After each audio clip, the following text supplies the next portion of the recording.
And we're good to go. Cool. Yeah, I'm very excited to be here and to tell you a little bit about my research. And of course, if you have any questions during the talk, feel free to interrupt me at any time. I think that probably may, unless, you have a very long, philosophical question, then we can do the debate afterwards. But for anything that, has to be answered in the moment, feel free to interrupt. And so, yeah, what I want to talk to you about today are about moments and memories. And so what I want to do is actually start with this kind of moment in time.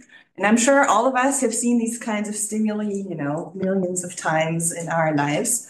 There's nothing too special about this, right? But if I do this right now, perhaps what you start to notice is that actually your perception of the stimulus here in the middle changed. It used to be the letter B, but now it looks much more like the number 13, right? And so that's actually just a really simple example to remind us that, of course, our perception of this world is not a direct reflection of our external reality. It's actually, a subjective experience that our brain constructs.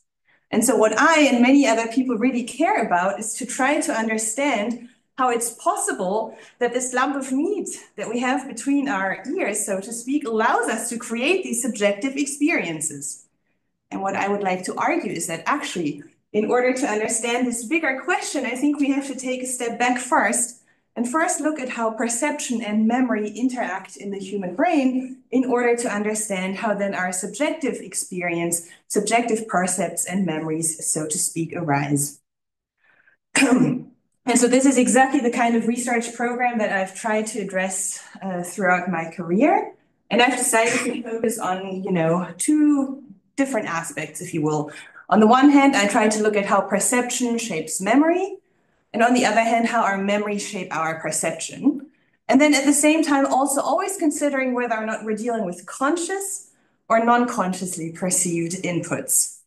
Now, the techniques that I primarily use are electrophysiology, so that's a lot of MEG, but also EEG and intracranial EEG, some computational modeling and eye tracking. And, we also have very talented students that work on similar or related questions.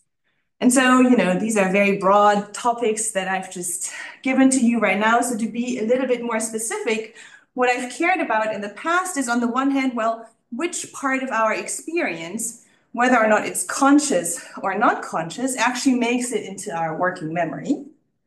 And then on the other hand, once we have these memories, how do they go on to affect our current perception? Do they determine, on the one hand, what we're going to be perceiving, or perhaps on the other end, even how we're going to perceive this? And so obviously today, I'm not going to have the time to talk about all of this, so I want to focus on these two topics here, but if you're interested in any of the other questions, I'm happy to discuss this later offline by any means as well. Okay. Now, let me start with this first question. Which part of our experience we actually remember? So this is a topic that I became interested in during my PhD with Hassan in Paris.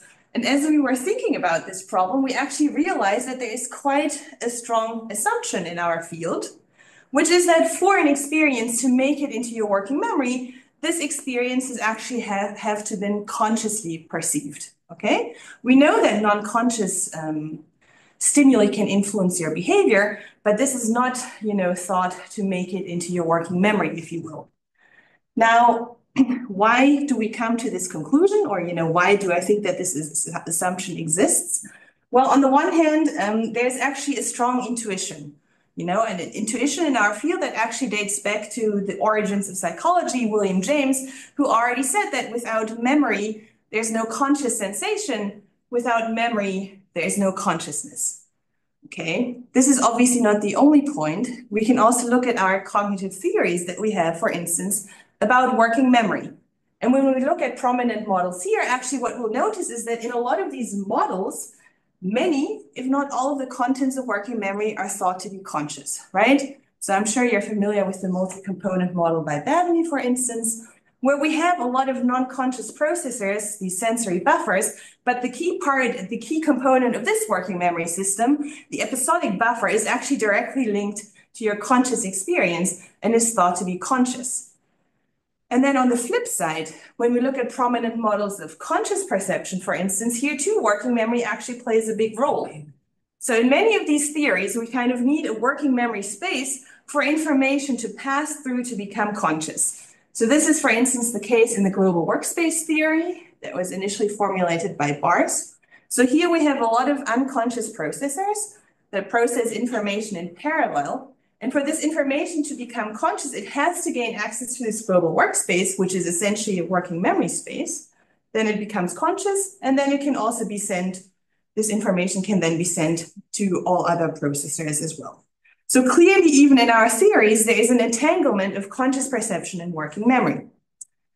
Now, we can also look at the functional characteristics of either conscious perception or working memory. So if I ask you right now to tell me what's on your mind, what's in your working memory, you would be able to do so. And I hope it's at least tangentially related to what I'm telling you right now. But essentially, this shows that both the contents of your working memory, but also the contents of your conscious perception can be reported. And then on the other hand, of course, we can also maintain information. This is a key component, obviously, of a working memory system, but it also plays a role in conscious perception. And this we can already see with very classic priming studies, right? So here we basically just have a target stimulus that has to be categorized. So you have to say whether this is a positive or a negative word, for instance. And when we have a prime that precedes this target, well, then your reaction time is going to be faster if the prime is congruent with the target word than when it is incongruent. And what we see is that it doesn't really matter if the prime was consciously perceived or non-consciously perceived, this priming effect persists. But what does happen is that this priming effect is much longer lasting when the temporal delay between the prime and the target increases, several hundred milliseconds, whereas it basically disappears, which you see down here essentially, after 100 milliseconds or so when the prime is non-consciously perceived. So this again also seems to suggest that conscious perception in one way or the other actually allows us to maintain information in time. And then last but not least, we can take a look at the neural correlates, right? And I'm sure you're all familiar with the classic studies of working memory where we record from neurons in DLPFC. And what we see is that we find neurons that are selected for to-be-remembered content. These neurons respond all the way from the moment that the content was first presented until the animal gives its response. And very similar neural correlates have also been proposed for conscious perception, actually, involving sustained neural firing, but also a very similar network of brain areas that is still centered on frontoparietal cortex. And so the study that I actually like the most is a more recent study. It doesn't look specifically at working memory. It looks at a different kind of memory, familiarity, if you will. But basically what they did is that they presented these mice, I think it was, oriented gratings for several days. And at the same time, they also recorded very early visual responses from these animals, visual evoked responses from the primary visual cortex. And what they found is that even these very early visual responses were already modulated by the familiarity the animal had with the grating. And so I think this is very beautiful evidence that actually shows that really there is some sort of interaction, even at the very early level of sensory processing, of our experience and our memories. And so I think the assumption that there is a strong association between conscious perception and working memory, has a lot of evidence. But this doesn't mean necessarily that the rest of this assumption, that non-conscious information doesn't make it into your working memory, is correct. And so this is essentially what we wanted to test. And the way that we wanted to test this is by combining one of these visual masking paradigms with a working memory paradigm. And it was a very simple paradigm, and here's how it goes. So I guess you can see this. This is a target stimulus that we flash on the screen for one frame, so it's really quick. And afterwards, we present this masked stimulus. This basically just has the effect that on some trials, the subject will see this target, and on other trials, they will not see this target. The physical input that the brain receives is always constant. We simply manipulate your subjective conscious perception of this. And then we introduce this very long delay period. So remember that I told you that these non-conscious stimuli, they do affect your behavior, but these effects vanish after 100 milliseconds or so. Here we are in the order of 1 to 5 seconds, so we're very well beyond this. initial period of non-conscious processing. And then we simply ask our subjects, well, where was this target located? So in this case, they would have to respond by naming the letter I. And then we also ask them, did you see the target or not, using this visibility rating scale? And so then what we observe at the behavioral level, when they saw the target, is perhaps not too surprising. They are actually quite good at also remembering it, right? So here we have the error distributions, if you will, for this localization task. And you see that when the subject saw the target, they're essentially smack on. On the x-axis, we have the distance between the actual target location and the response that the subject gave. On the y-axis, the proportion of trials. But what is nice is that you can see that this objective localization performance actually increases as subjects, the objective localization performance increases as subjects say that they saw the target better and better, right? And this just supports that they use the subjective visibility rating scale somewhat accurately because this objective localization performance corresponds to their subjective experience. Now, obviously, what we really want to know is what happened on the unseen trials. And if we believe everything that I've told you up until now, then we should actually expect a flat distribution right now, right? Because this non-conscious information should not have made it into working memory, so subjects should essentially just respond randomly. But obviously, I wouldn't be here today if this were the case. So instead, what we found in experiment after experiment after experiment is that even when subjects say they have not seen this target stimulus, they still perform much, much better than predicted by chance. So in our case, chance is actually in this specific task, it's 5%, it's around here. But you see that subjects actually perform much, much better than this. It's around 25%. And so this then suggests that perhaps what we're looking at is in fact a genuine non-conscious working memory system that allows subjects to maintain information in the absence of subjective experience. Now, when we thought about these data, of course, this is not the only explanation that is, right? It's the most exciting explanation, I think. But we can come up with, perhaps less exciting explanations that could very well explain this pattern of behavioral results that we found. One of them being that, well, perhaps what happened is that on a subset of these trials, subjects simply made an error in their visibility response, right? So perhaps they saw the target, but by accident, they called it unseen. And of course, if they do this on a small subset of trials, then we would exactly see this kind of above chance responding on the unseen trials that we observed. But this would not be non-conscious working memory. It would be a miscategorization of a visibility response. Then another option is still that subjects actually did the task correctly. They didn't see the target. They also said that they didn't see the target. But what happens is that at some point after the target was presented, they actually make a conscious guess as to where that target was located. And then they consciously hold on to this guess. And so, of course, if they did this, this would also not be non-conscious working memory. This would be the conscious maintenance of an early guess. And so in order to disentangle these alternatives, what we have to do is we have to see if we can find a signature or a neural signature of conscious processing, and then evaluate whether or not the signature of conscious processing is also present on these blindside trials. Yes? Yeah, ask a question. I think on one of the prior slides, you indicated that this delay period varied from 1 second to 5 seconds, right? Did this affect somehow these ratings of these decisions? No. So actually, we never. Okay, so we never did it, in a systematic way, such that you would have no delay, then like 1 second delay or 5 second delay. We had different experiments where the delay period was of different lengths.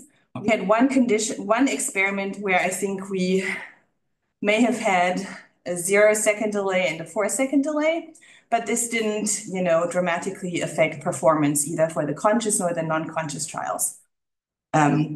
But I think this may not just have been sensitive enough because we had, few trials. And even though the unseen trials, they do respond above chance, of course, it's still a small subset of the trials that we actually presented.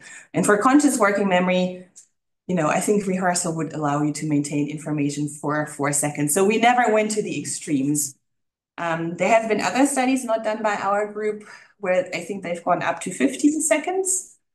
And they still found above chance performance on the unseen trials. So yeah, I don't know what the upper bound is here, but longer than what I'm saying here probably.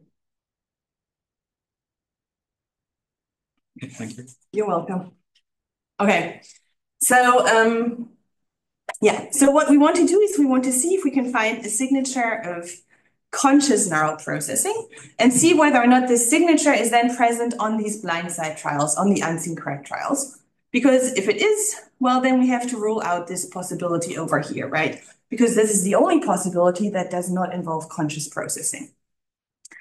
And so this is then exactly what we set out to do. We recorded EEG while subjects performed this task. And so what you're seeing here is the time frequency decomposition of our signal over a different set of sensors. On the left, we have occipital sensors for visual processing. And on the right, we have these frontocentral sensors that are supposed to capture more of these working memory processes. And what we see in a condition in which we actually didn't have a working memory delay, we simply ask our subjects, well, did you see the target or not? Is that for seen targets, we get this quite prominent decrease in alpha and beta power during this conscious perception. And this is also present on working memory trials on which subjects reported having seen the target. Except that this time, this desynchronization actually spans the entire delay period, from the time that the subject saw the target until they have to give the response. Now, when we look at the same trials that were not reported seen, I think we can all agree that there's nothing on these unseen trials that resembles this decrease in alpha and beta power that we see for the seen trials. And actually, what is more, we had a condition in which we did not present a target, but subjects still had to give a response. And here too, we do not see this decrease in alpha and beta power. So it seems to be the case as if in our paradigm here, this could be the signature of conscious processing that we set out to identify. And so when we do the stats, this is essentially confirmed. We see statistically significant differences, specifically in this beta power between seen and unseen trials throughout the entire epoch. And what is more important is that actually this seems to be originating from brain areas that we know are implicated in working memory, but also conscious perception, these parietal brain areas over here. Now, of course, you may say, well, but you're basically, sorry, yes? I'm sorry. No. Yeah, just a small question about the analysis here. Do you have any type of dealing with the power imbalance between the conditions? Because I think there can be very less absent trials, like not seen trials, whereas there might be very much more seen trials. Well, so two things actually. So it's true there are fewer absent trials than target present trials because it was our control condition. So we had about 20% target absent trials compared to 80% target present trials. As for the imbalances, actually, we try to set up our paradigm in such a way that we get about 50-50 responses from the subjects because we actually calibrate the mass contrast each individual subject. Sorry, I didn't mention this. So more or less we have, on average, 50-50 seen, unseen. Of course, that's never perfect when you then collect the data. So it's been a while since I looked at these data, but I'm pretty sure we subsampled also. Oh. So I'm pretty sure I subsample. These are the results with the full trials that I had available, but we always, for control analysis, subsample all of our data, basically.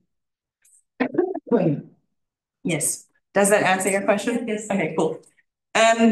So we have this signature that, we could call a signature of conscious processing. But of course, what we've done here is that we essentially lump the unseen correct and the unseen incorrect trials together, right? So it could still be the case that since we have fewer unseen correct than unseen incorrect trials, that actually on the unseen correct trials, we would see this desynchronization in alpha and beta power. So this is what we checked in the next step. And this is what you're seeing down here. So I think it's, first of all, quite clear that even on the unseen correct trials, we do not get this desynchronization in alpha and beta power. And actually what is more is there doesn't really seem to be a difference between the unseen correct and the unseen incorrect trials.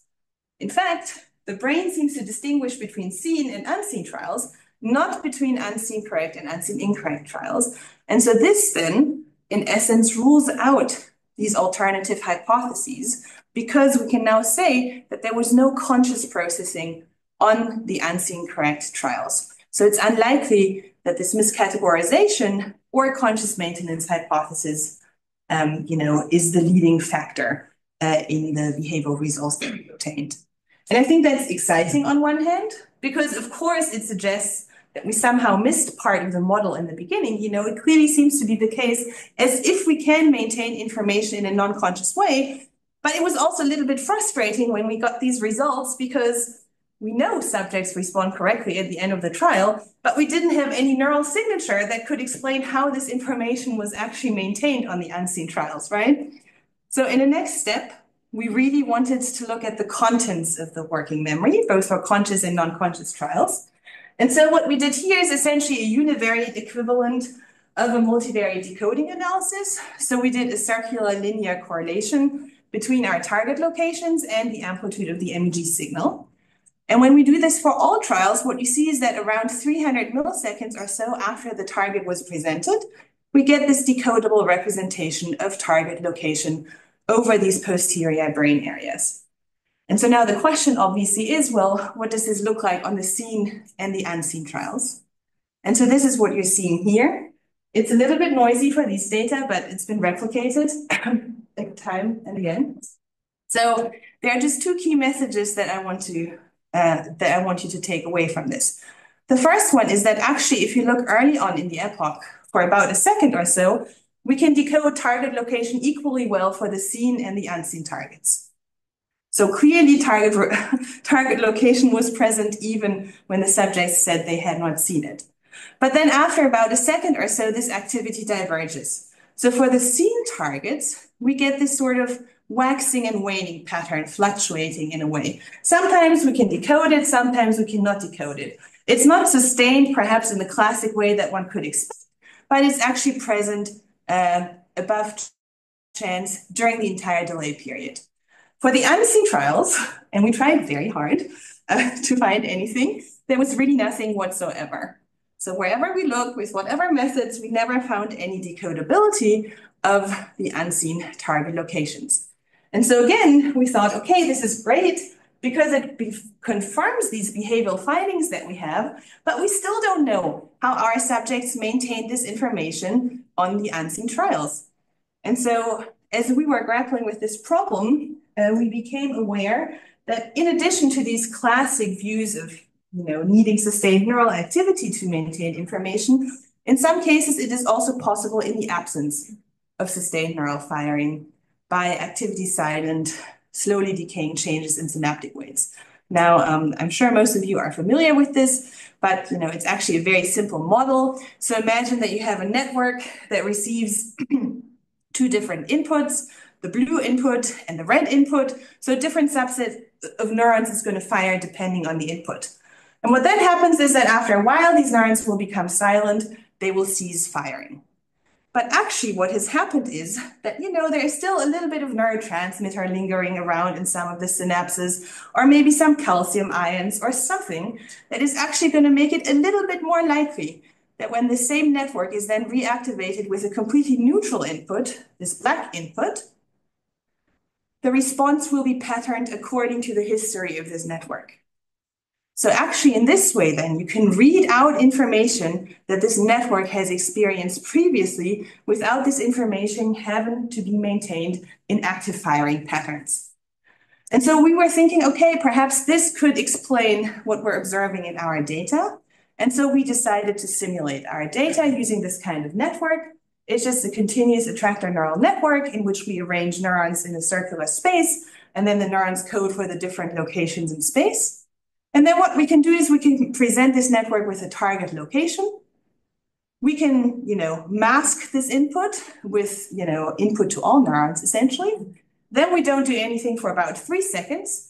And then we present this non-specific input again, which is, again, just another signal to all of the neurons. And then what we observe when we do this many, many times, adding a little bit of noise is that actually this neural network displays two different regimes using exactly the same input parameters. The one regime looks quite similar to what we observed on our scene trials, which is that we get very good readout of the actual location that was to be remembered. And at the same time, I'm not sure how well you can see it, but this network actually spontaneously reactivates throughout the delay period, right? Like, it's not us giving it the input, it's just the network spontaneously fluctuating, sometimes, spiking, and, going silent in between. On the other hand, we also have a situation in which this network goes completely silent. It doesn't do anything whatsoever, but following this non-specific readout, we can still retrieve the actual target location that was presented much better than would have been predicted by chance, which is what you see over here. And so I agree that quantitatively, this looks a little bit different from what we observed in our data, but I think qualitatively it captures, the most important aspects, which is that we have better recall for the seen trials, so to speak, than for the unseen trials, but this is still above chance. And we get these differences, during the delay period that looks a little bit like what we saw in our decoding analysis. So to us, what this suggests is that actually there is genuine non-conscious working memory that allows us to maintain information, but it probably relies on a slightly different combination of neural processes, let's say, than what we know from conscious working memory. Now, I think this is very cool because it clearly shows that our models that we have of working memory so far are incomplete because we've essentially missed this non-conscious part that I've just talked about. But I think it also opens up many more questions than it answers, probably. And one of these questions, at least I've cared about in the past, is, well, okay, that's great. Assuming we have this non-conscious working memory that exists, what are the functional characteristics of this kind of system? And so I want to spend a couple of minutes, talking about some studies that we've done to answer these questions. And perhaps if you're like me, one of the first questions that you're going to ask is, well, it's great that we can maintain information, but of course, this is not the only point about working memory. What about the working part of working memory, the ability to manipulate information? And so I'm just going to present two studies that address this from slightly different angles. And the first one, we basically use the same paradigm as before, except for now we present a cue, a visible cue during the delay period. And this cue tells the subjects whether or not they have to maintain the information as before, the target location as before, or whether they have to rotate it and report this rotated location. And so I can tell you that at the behavioral level, even when subjects said they hadn't seen the target stimulus and they had to do the rotation, they still performed much better than would have been predicted by chance, right? So what we have to do again is to look at the neural signatures. And so I'm presenting this here because I never get to present these data because everyone always tells me, if your talk is too long, you have to cut this. But I think, but I think they're actually quite nice. Because on the one hand, we are actually able to track this mental rotation on the scene trials already, which I think is quite neat. So what you're seeing here, again, we recorded MEG data, are the distributions that we get from a classifier that we train to predict the target location on each trial and at each time point. And so here we're really looking at the single trial estimates. And so obviously, when the target was just presented, these distributions are centered on the actual target location, which is to be expected. This continues to be the case for these no rotation trials, from the moment that it was presented until the moment the subject gives the response. But what I think is really neat is that actually on the rotation trials, as you see over here, especially for the counterclockwise rotation, is that once this cue has come up, actually the distribution of the estimates of the weights that we get starts shifting away from this target location all the way to the expected and actually use response location. And I think this is quite neat because actually, this shows us that even with MEG, which is usually quite noisy, we can get really nice decoding or tracking of mental operations that do not happen, to be supported by any sort of visual input at the same time.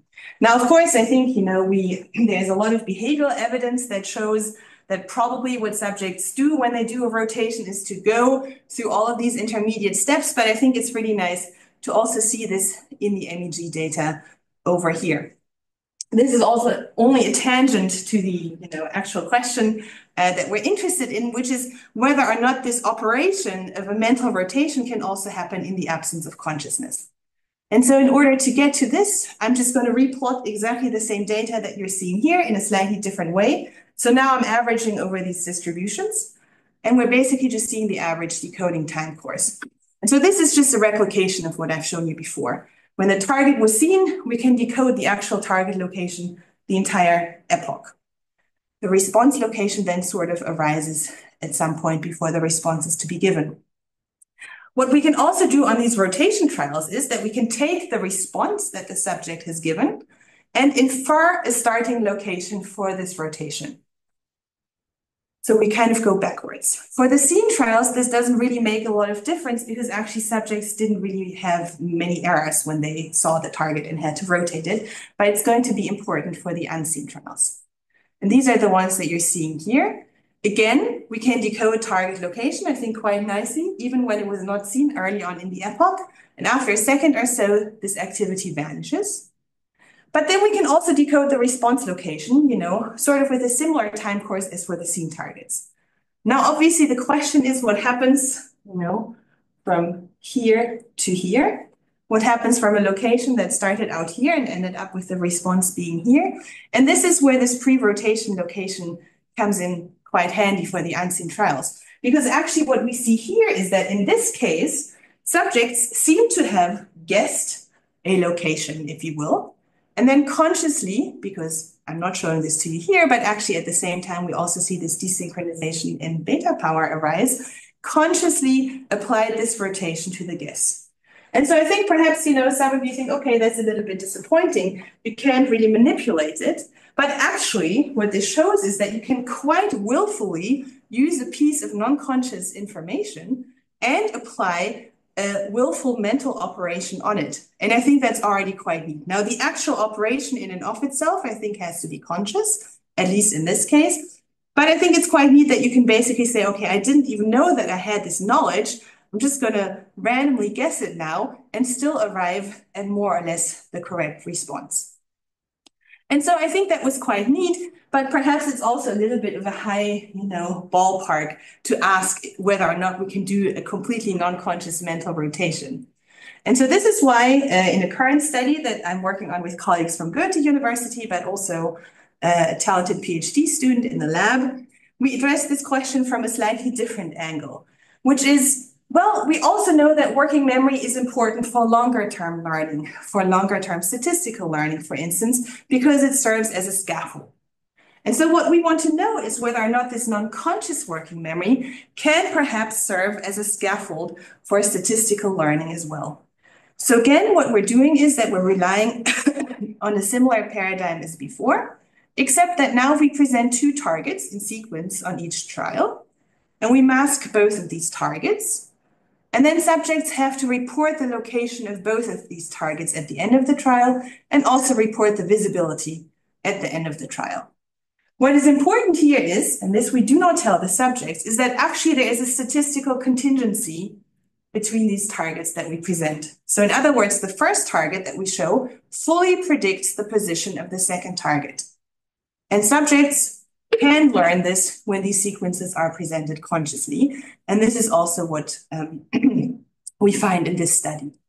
Now, what we want to know is whether or not this is also the case when these sequences were never consciously perceived.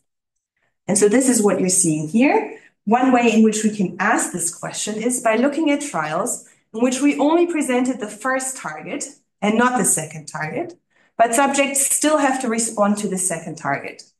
And now if they had learned the sequences, then the responses that subjects give to the second target that was not presented should be patterned. They should be biased according to this presentation that they, the location that they expect. And so this is exactly what we see here, that even on the unseen trials, subjects, clearly had biased behavior that corresponds to or is centered at the correct expected location. Now, of course, these are behavioral results, and you may say, well, simply, perhaps what happens is actually subjects have to give both localization responses at the end of the trial. So perhaps the first response simply primes the second response, right? And so in order to tease apart the time course a little bit better, what we also did during this task is to record eye tracking data. And the question that we want to know is whether or not we can find a signal in this eye tracking data that actually predicts the position of the second target before it's shown. And so this is what we're seeing here. Here we're decoding the location of the second target prior, the location of the second target based on the X and Y traces of the eye tracking signal. And you can see that obviously after the onset, which I never see my mouse, happens here, we can decode this location quite nicely, right? It rises all the way until the subjects give the response. But what is quite neat is that here, about 500 milliseconds or so before the second target is actually shown, we can already predict this location from the eye movement signals. Now, so obviously, you could argue, okay, perhaps these are overt saccades that subjects are doing. I actually checked that they didn't do saccades, but in theory, this could still be the case. So this is why we also looked at another part of the signal that we know is not conflated with conscious processing, and these are microsaccades. So microsaccades are really just tiny deviations away from fixation, but they still have a directionality to it. And so what we are able to see is that actually before the second target is presented over here, we see an increase in the proportion of the microsaccades in the direction of this upcoming target. So this really seems to suggest that actually we can use this non-conscious information to learn information even in the long term. Now, the point that I don't want to make is that we can basically forego with conscious working memory unless you only want to do these, manipulation tasks. Because what I didn't tell you so far is that we also had a series of assessment tasks after this main task. And so these assessment tasks, they were, they differed in their similarity to this main task that I just showed you. And the long story short is that we can do this kind of transfer learning for the unseen sequences only when these assessment tasks are quite similar in their structure to the main task. So for instance, here, what we asked our subjects is that we'd simply flash the target position, and we asked them, what do you think comes next? And we see that both for seen and unseen sequences, well, they're clearly biased towards this correct location. But then if I present you two sequences, one of which was one of the sequences you should have learned, and the other one is a FOIL sequence, and I ask you which one feels more familiar, we see that this can only be done for the seen sequences. And moreover, when I then tell you, well, actually, we had this statistical regularity, please give me your best guess as to the identity of the actual sequences that you were shown, we see that it's actually only the case for the conscious sequences that we get reproductions of the actual sequences that were presented. And also the reproductions that subjects make are much closer for the conscious sequences than for the non-conscious sequences. So what I take from this is that, well, I think we have some updating to do for our models of working memory, because clearly non-conscious information can make it into our memory, but there are clear differences between these two systems, both in terms of neural correlates, but also in terms of the sorts of representations that they entail, with conscious working memory probably leading to more flexible and abstract representations than those in non-conscious working memory. And so with this being said, this part, I hope that I can convince you that it's quite interesting to actually look at how our perception, both conscious and non-conscious, affects our working memory. And then we should really always consider both sides of the coin. And what I will do next is spend a little bit of time talking about the flip side. But if you have any questions about this part.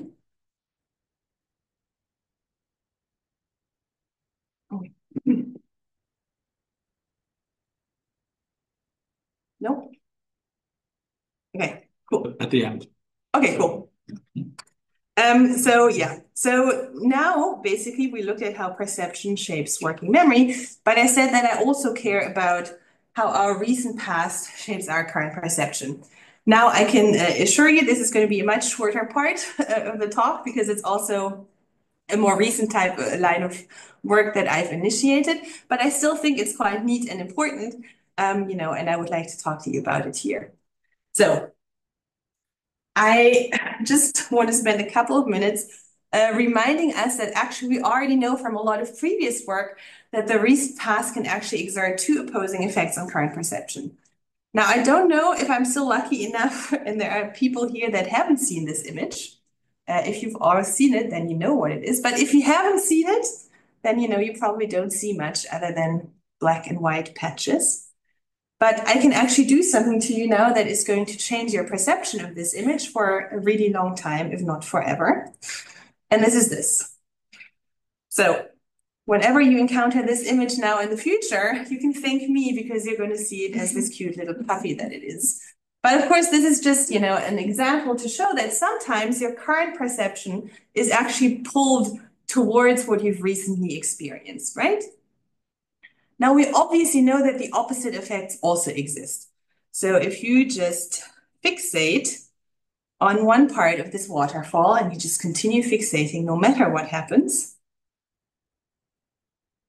then perhaps what you notice is that actually at the moment when the waterfall stopped moving, you perceived a motion in the opposite direction, right? And so this clearly just shows that sometimes your current perception is also pushed away from what you've recently experienced. Now, luckily for us, we can reproduce these effects in the lab using super boring tasks. So what we what we do is that we present these oriented gratings to our subjects, and we ask them to remember those over a short delay period. And then we simply ask them to reproduce the orientation of that grating. And what we can then do is to look at the errors that subjects make in this reproduction task, which we're going to plot on the y-axis here. And we're going to look at these errors as a function of the distance between the orientation on the current trial and the orientation on the previous trial. And why do we do this? Well, because we want to know whether or not the recent past influences your current behavior, so to speak. If it doesn't, then this distribution will essentially be flat. It will be random. But what we and many, many, many other people have observed with tons of different stimuli is that this is obviously not the case. Instead, we get these very characteristic derivative of Gaussian shapes, in which basically just means that your perception on the current trial is pulled towards what you've recently experienced. So if the current trial had this orientation, this vertical orientation over here, and the previous trial had that orientation, the errors that you make are not random, they're actually quite systematically biased in the direction of the previous trial. Now, the reason that I like these findings is because I think it's one of the rare instances where actually you find quite robust effects even at the single subject level. So this is just one subject that came to us, did this boring task, and provided us with this beautiful data. So here we clearly see this bias even for the single subject. Now, when we look at the full group of the subjects, of course, there's still quite a bit of variability, right? So some subjects, have quite small effects, both in terms of amplitude, but also tuning widths. Then we have other subjects who show no discernible pattern whatsoever. But what we also see is that there's a subset of subjects, for instance, these two over here, that actually show these opposite effects. So in their case, their current perception is pushed away from what they've recently experienced. And I don't think any of this would be particularly interesting if it weren't for the fact that if you take the same subject and you have asked them to come to the lab on multiple occasions, actually what you see is that someone who shows an attractive bias on day 1 will show an attractive bias on day 2 and on day 3 and so forth. So in other words, it seems as if there is a stable perceptual phenotype that allows us, or that determines in part, how our current perception interacts with our previous experience. And so what we're currently doing in the lab, using MEG again, is to try to understand better, not only how these individual differences play a role in determining these biases, but also how task context and event boundaries, for instance, affect these perceptual memories. And so this actually brings me to the end of this talk. in which I hope that I could show you that it's actually quite interesting to look at how perception and memory interact and how they shape each other. I hope I could convince you that, our recent conscious experience determines in part how we perceive a current conscious percept, but also importantly, that our non-conscious experience makes it not only into a non-conscious working memory, but sometimes also into a conscious working memory. That was the case of the manipulation, for instance. So now, obviously, I think an obvious question to ask is, how do these all interact and relate with each other? Because clearly, now we could perhaps want to understand how non-conscious previous experience influences your current conscious or non-conscious percepts. But also what we really care about are all the timescales that are involved. So right now, I really only looked at the previous trial, right, which is only a very teeny tiny snapshot of the past. The question is, how much further in the past can you go, or how much longer into the future can you look? And one of the hypotheses that we're working with at the moment is actually that perhaps there is a hierarchy of such perceptual memories in the brain that basically depend on how large the integration time period of different brain areas is. And perhaps these determine to some extent whether or not we get these attractive or these repulsive effects. And so these are just some of the questions to be able to answer and ask in the future. And that brings me to my last slide, where I do have to do a little bit of a self-advertisement, I guess, because actually I'm happy that I will be starting a position in Maastricht in June, where I'll start my own group. And the goal of this group will be exactly to, look at these kinds of questions, hopefully moving towards, identifying a mechanistic, unifying model of how subjective experience arises from these interactions of perception and memories in the brain. I want to do this not only in vision, but also in other sensory modalities, not only in healthy adults, as I've done so far, but also actually moving to the clinic, where we already know that, there are idiosyncratic differences, looking at it in artificial systems, and importantly, also doing this in a way that is not only relevant in the lab, but actually also in real life with real consequences. So if, you or anyone else is interested in these kinds of questions, send them my way, and I'm happy to discuss this. And with this being said, I would like to thank you all for your attention. But actually, the biggest thanks has to go to all my collaborators over the years, because without them, really, this work would not have been possible. And they had a tremendous impact here. So thanks to everyone. I'm happy to take any remaining questions.